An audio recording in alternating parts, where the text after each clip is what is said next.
Il n'y a toujours pas la volonté réelle de combattre de manière active et déterminée la corruption. Alors, pourquoi est-ce que c'est encore Paris qui annonce la visite du président français à Bamako? Pourquoi c'est encore Paris qui définit l'ordre du jour? La France tarde à s'émancer.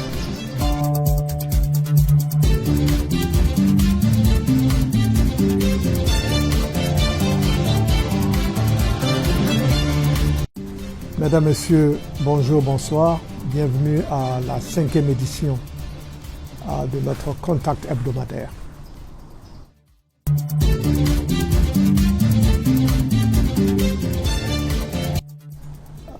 Le CDP vit assez difficilement sa condition de parti dans l'opposition.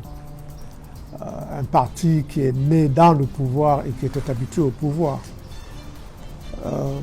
Mais le renouvellement des personnes fait qu'il y a nécessairement des difficultés de rapport entre les militants ou les responsables.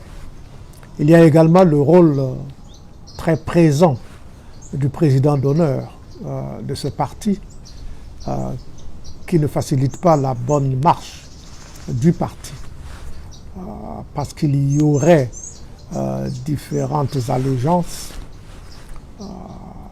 qui font que le parti en ce moment traverse des turbulences. Il va probablement se scinder encore en 2 ou 3 segments, si je peux appeler ça ainsi. Et il vivra sa condition de parti d'opposition. On verra bien.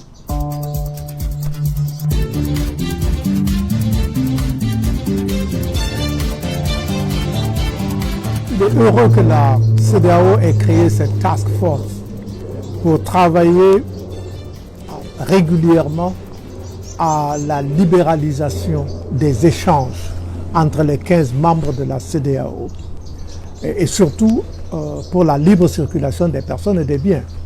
C'est un sujet qui date de longtemps et il y a très peu de progrès pour le moment, hélas.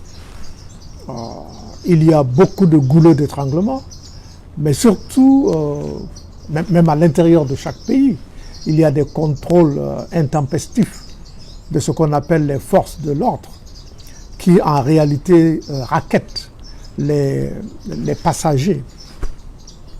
Et il y a également aux frontières d'autres rackets qui s'accumulent au premier. Mais tout cela est dû au fait qu'il n'y a pas de volonté réelle de combattre le laisser-aller, le laisser-faire, de combattre la corruption de ces forces censées être arrangées à la fluidité des échanges et des trafics.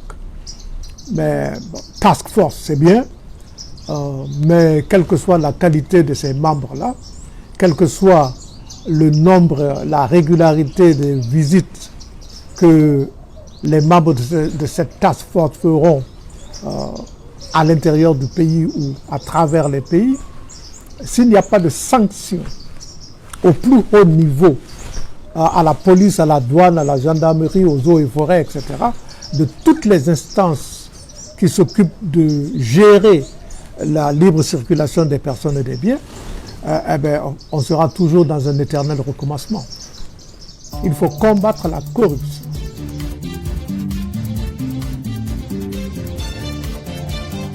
Il faudrait peut-être choisir de voir le verre à demi plein plutôt qu'à demi vide et penser qu'il y a des progrès. Mais s'il y en a, ils sont très lents à venir. Et il faudrait qu'il y ait davantage de résolutions pour combattre la corruption. En vérité,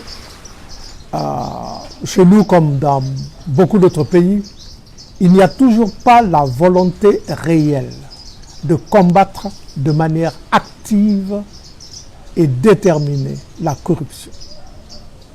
Il y a toujours une lutte contre le menu fretin.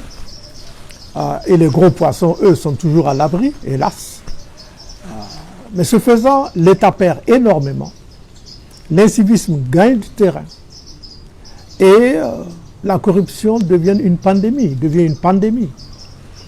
jusqu'au jour où on se décidera, encore une fois, à combattre véritablement la corruption. Et pour cela, il faut des grands exemples, en frappant au plus haut niveau des hauts fonctionnaires ou du personnel politique corrompu, corrupteur et corrompu.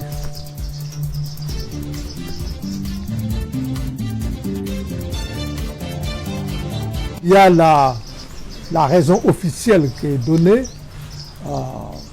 le nouveau variant de la Covid-19 à Bordeaux, on lui met tout dessus maintenant.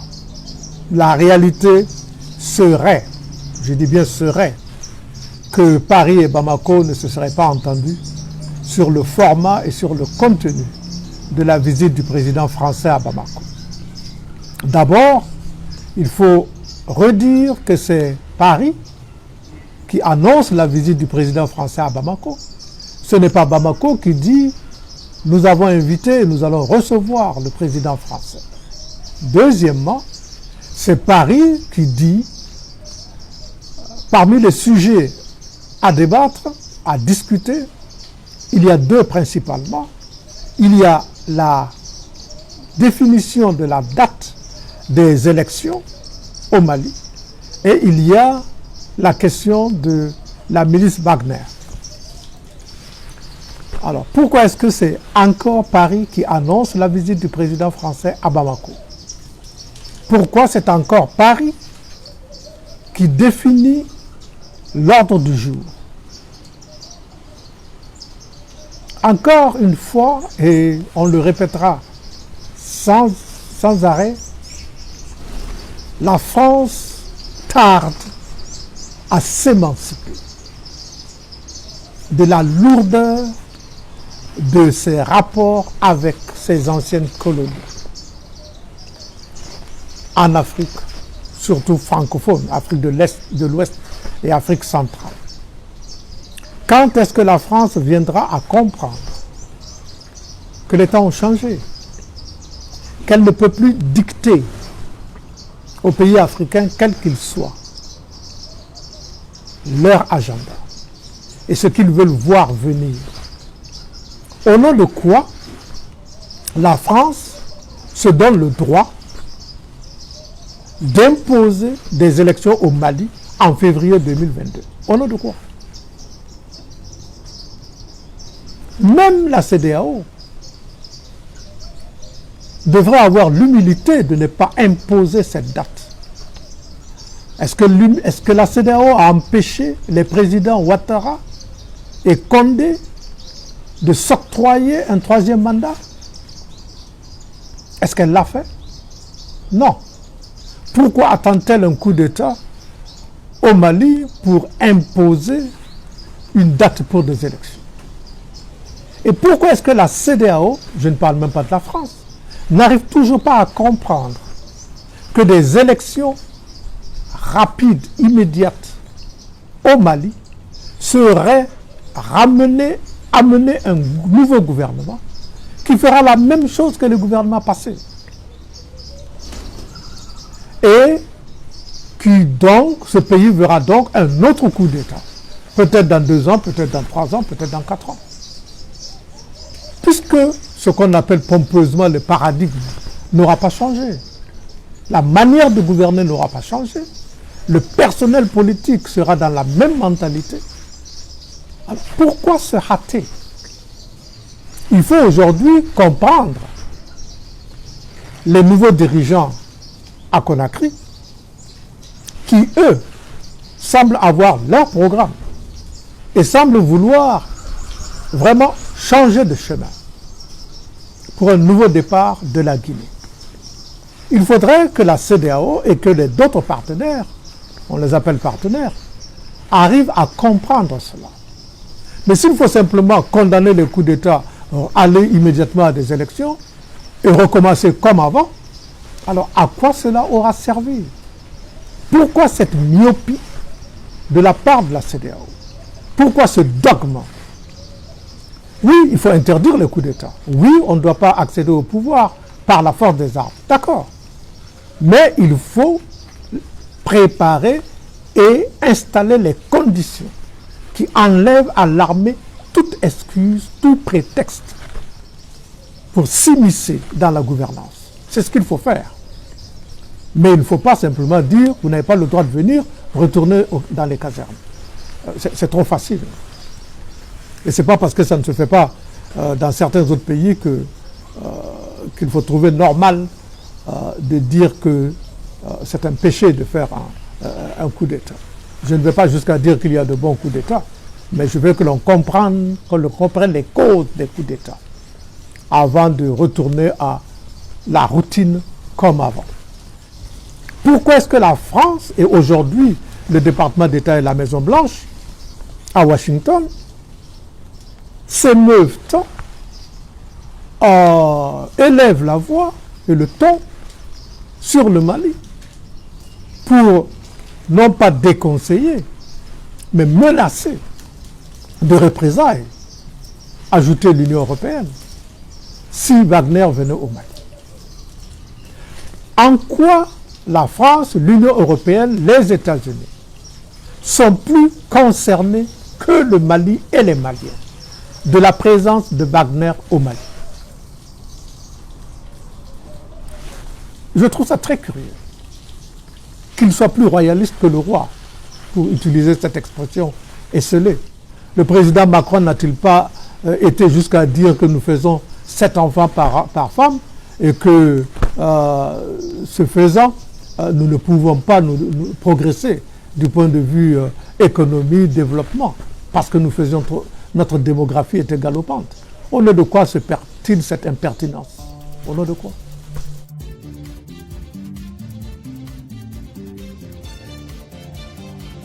La Turquie est entrée dans le jeu des rapports dynamiques avec l'Afrique, avec les pays africains. Bon, il faut dire que la Turquie a une histoire profonde et large. Profonde dans le temps, parce que son histoire remonte très loin, à ce qu'on appelle la préhistoire, ou l'âge de bronze. Très large aussi, parce que la Turquie, à un moment donné, a été sur 3 continents. L'Asie, de l'Asie centrale jusqu'en Sibérie, de l'Europe, les Balkans, a occupé les Balkans, et l'Afrique. La Turquie était jusqu'en Algérie, jusqu'en Tunisie. Donc, ça a été un grand empire, et il y a eu une succession d'empires, et la Turquie a également connu de grands hommes. Les anciens, comme on les appelle, se rappelleront de Attila, de Mehmed II, de Suleiman le Magnifique, et jusqu'à Mustafa Kemal. Mustafa Kemal qui, en 1923, a créé la République turque en mettant fin à plus de 300 ans de sultanat. Et Mustafa Kemal, qui a été le premier président de la République turque, qui a vraiment refondé de manière radicale les institutions de la Turquie, qui a changé même l'alphabet sur la base de l'alphabet latin, qui a modernisé le pays. Et d'ailleurs, le Parlement turc, en 1934, je crois, lui a décerné le patronyme de Atatürk, qui est père des Turcs. Il s'est appelé donc après cela Mustafa Kemal Atatürk. Et voici venir, depuis 2014, Erdogan, qui se veut un nouveau Atatürk, et qui veut redonner à la Turquie son aura d'antan, en faisant que la Turquie soit très active en Asie, en Europe, en Afrique. Alors oui, il faut s'attendre à ce que les relations entre la Turquie et les pays africains progressent. La Turquie est déjà dans plusieurs pays africains du point de vue présence diplomatique. Et elle vient de décider d'ouvrir encore de nouvelles ambassades, ce qui l'amènerait à être dans 4 pays sur 5, pratiquement. C'est un développement intéressant, à mon humble avis, parce que ça amène ce qu'on appelle les Occidentaux à comprendre qu'ils sont arrivés au terme de leur suprématie et de leur domination sans discussion des pays africains surtout. Et que maintenant, il y a un grand challenge contre leur domination, à leur domination. Ceci est intéressant, est important. C'est à nous, Africains, de savoir ne pas quitter une tutelle pour une autre, quelle qu'elle soit, et savoir gérer toutes ces relations, tous ces rapports, afin que ces rapports nous soient bénéfiques.